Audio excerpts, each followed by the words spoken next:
Okay, congratulations sa ating best players of the game. Grajibo Rosal and Kurt Sunga from Toronto Honda.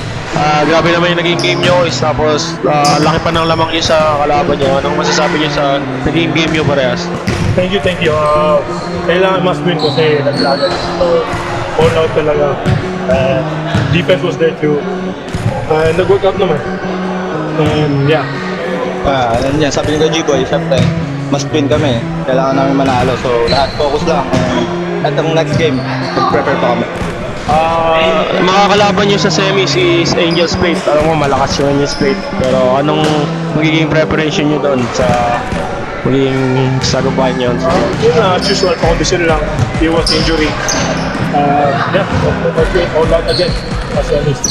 Yeah, yun, sa Angel State, syempre, sila, yung team na yun, competitive. So, kailangan tapatan o higitan lang naman. Mga shoutouts pa kayo sa Toronto Honda. Roger, happy birthday. Yes, boss. Boss Roger, happy birthday.